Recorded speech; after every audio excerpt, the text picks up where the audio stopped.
આવી રીતે ધીરે ધીરે સમય વીતવા લાગ્યો અને જ્યારે આ પૃથ્વીનું બંધારણ થયું,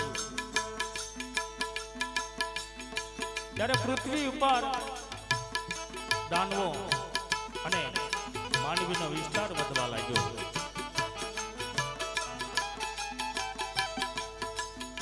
અને દાનવો હતા એ દુષ્ટ હતા અને પાપી હતા, અને માનવી હતા એ સત્કર્મ કરતા.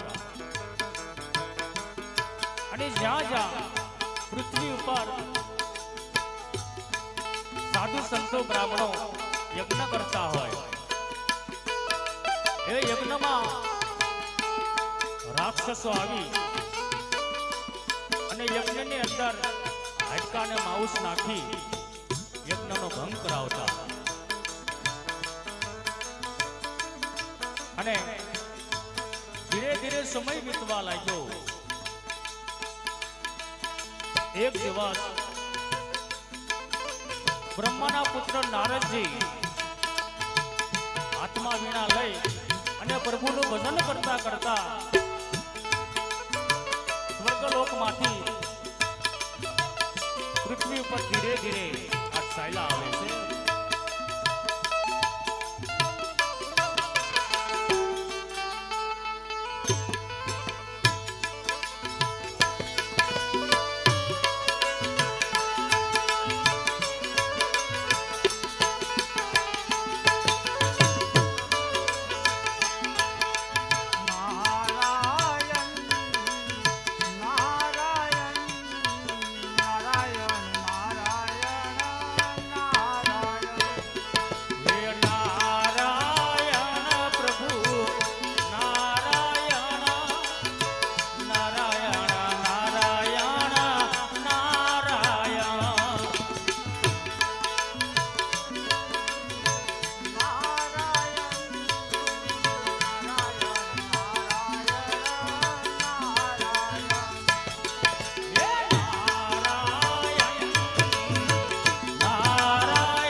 ઘણા સમયથી મારા આત્માની અંદર એમ થાય કે મારે મૃત્યુ લોકની અંદર આજ ફરવા જવું છે, ને મૃત્યુ લોકની અંદર આજ શું ચાલી રહ્યું છે તે મારે જોવા માટે જવું છે.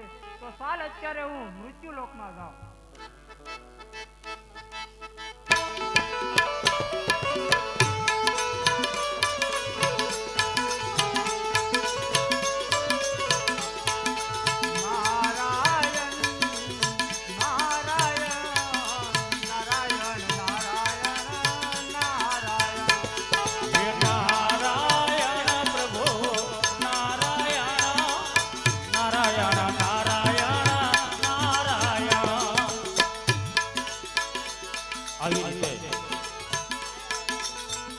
નારદજી હાથમાં વીણા લઈ અને પ્રભુનું ભજન કરતા કરતા આ પૃથ્વી ઉપર ફરવા માટે ચાલી નીકળ્યા. અને પૃથ્વી ઉપર શું ચાલે છે બધું જોવા માટે નારદજી ચાલી નીકળ્યા છે.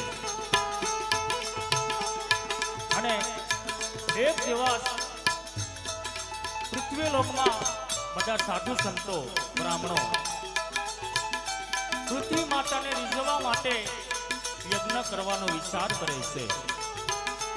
કારણ કે પૃથ્વી ઉપર પાપી પોરો ચાલે છે અને એ પાપનો ભાર હળવો કરવા માટે બધા સાધુ સંતો યજ્ઞ કરવાનો વિચાર કરે છે. પણ વિચાર એવો કરે છે, અરે સંતો ભક્તો, આ કાળનો કળયુગ ચાલી રહ્યો છે, પાપી પોરો ચાલી રહ્યો છે. આ પાપને લીધે ધરતી માટે ભાર વધી ગયો છે. તો સંતો ભક્તો, આ પાપનો ભાર હળવો કરવા માટે આપણે યજ્ઞ કરીએ. ચાલો યજ્ઞ કરીએ. તો ચાલો આપણે યજ્ઞશાળામાં જઈએ.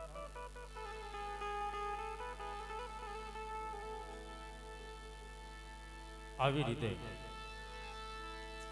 બધા સાધુ સંતો યજ્ઞ કરવા માટે યજ્ઞશાળા બાજુ ચાલે નીકળ્યા અને આ બાજુ પૃથ્વી ઉપર રાક્ષસોનું જોર વધવા લાગ્યું છે.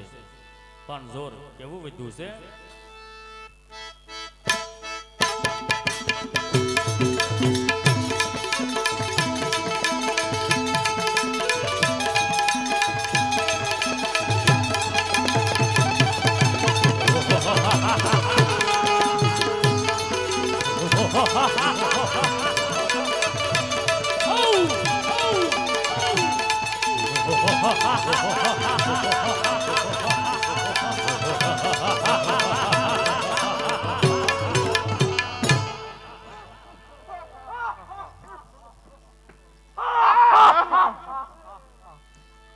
આવી રીતે રાક્ષસોનું જોર વધવા લાગ્યું ત્યારે એક રાક્ષસ એમના સેનાપતિઓને શું કહેવા લાગ્યો છે?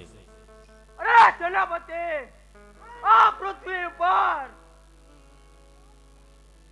બ્રાહ્મણો યજ્ઞ કરી રહ્યા છે, એને ભંગ કરવાનો છે, એને મારીને મારીને પીછલા પાડી દો.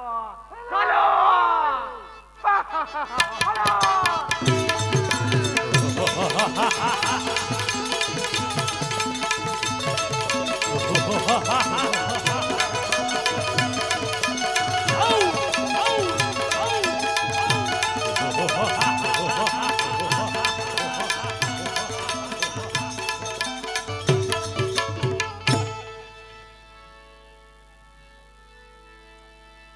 રાક્ષસો પૃથ્વી પર યજ્ઞનો ભંગ કરાવવા માટે ચાલે નીકળ્યા.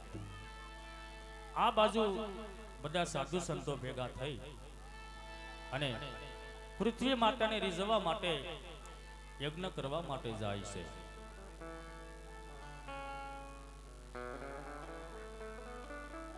અને યજ્ઞશાળામાં આવી સાધુ સંતો બ્રાહ્મણો યજ્ઞ કરે છે અને યજ્ઞની અંદર આહુતિ આપે છે. પણ આહુતિ કેવી આપે છે?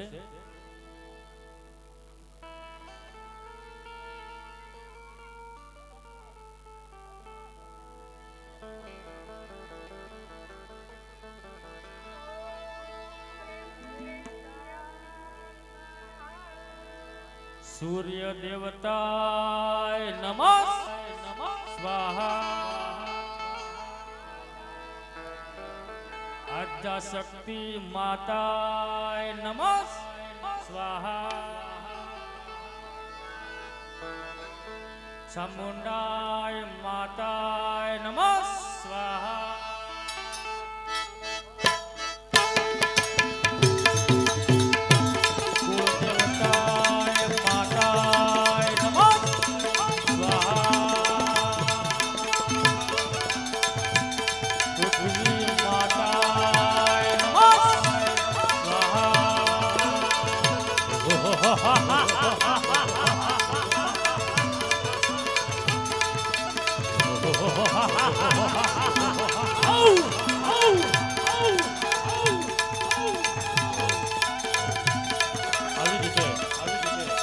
રાક્ષસો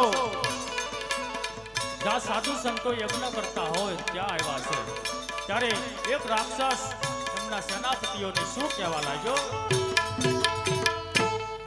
સેનાપતિ, આપ ગામનો બધા યજ્ઞ કરે છે, એમાં અટકાને એવું નાખી દો, ને મારીને મારીને પીછલા પાડી દો.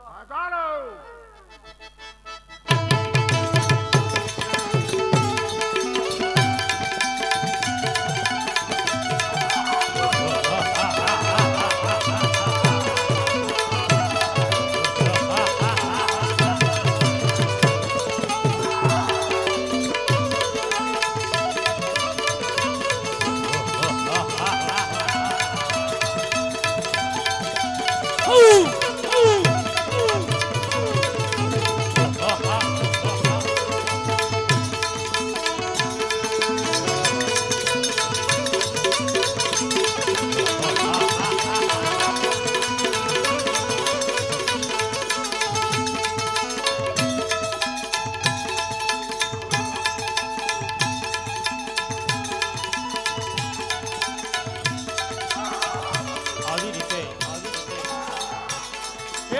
રાક્ષસોએ યજ્ઞની અંદર હાડકા અને માઉસ નાખી યજ્ઞનો ભંગ કર્યો છે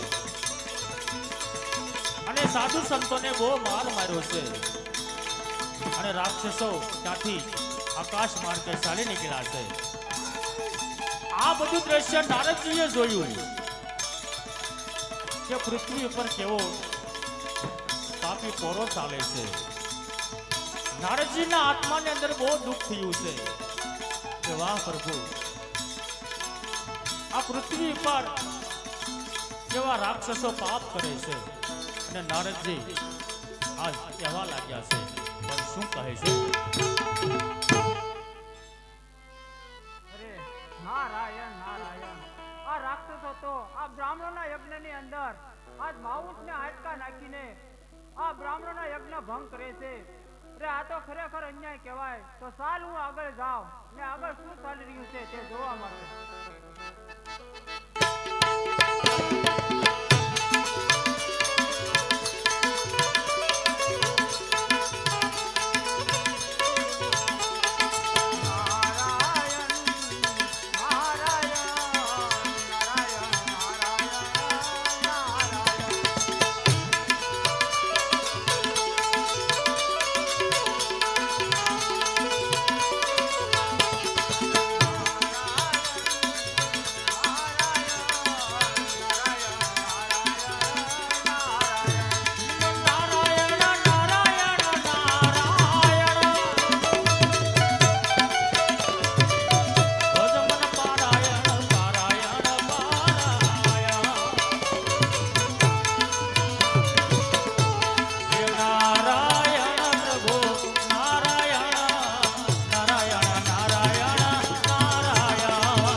નારદજી હજી પણ આગળ પૃથ્વી ઉપર બધું જોવા માટે, તપાસ કરવા માટે ચાલી નીકળ્યા છે.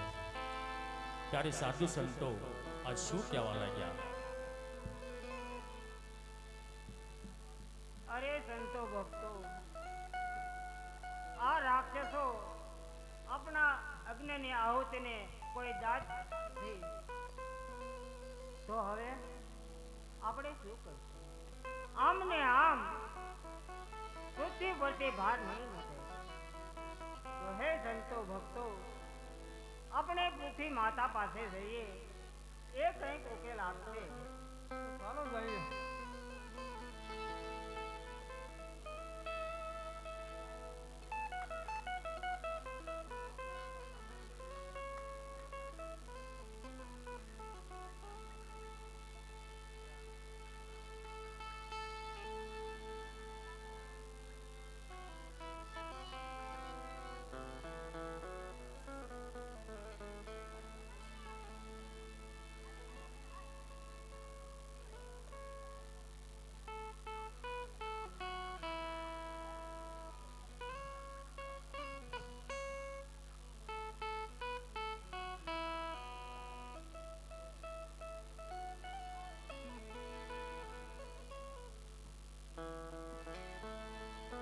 આવી રીતે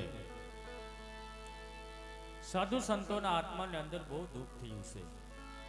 ત્યારે ભગવાનને પ્રાર્થના કરે છે, ધરતી માતાને પ્રાર્થના કરવા લાગ્યા.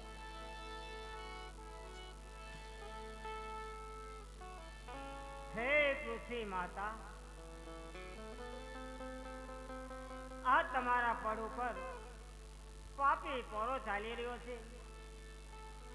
રાક્ષસો અમારો યજ્ઞ પરિપૂર્ણ થવા દેતા નથી, અમને હેરાન કરે છે, મારકુટ પણ કરે છે. તો હે પૃથ્વી માતા, આમાંથી અમને બચાવવા માટે કંઈક ઉપાય કરો. હે પૃથ્વી માતા, કંઈક ઉપાય કરો. આવી રીતે સૌ સાધુ સંતો પૃથ્વી માતાને પ્રાર્થના કરે છે, હે પૃથ્વી માતા, અમને આ રાક્ષસોના ત્રાસમાંથી બચાવો. આવી પ્રાર્થના કરી સાધુ સંતો એમના આશ્રમ તરફ ચાલી નીકળ્યા છે.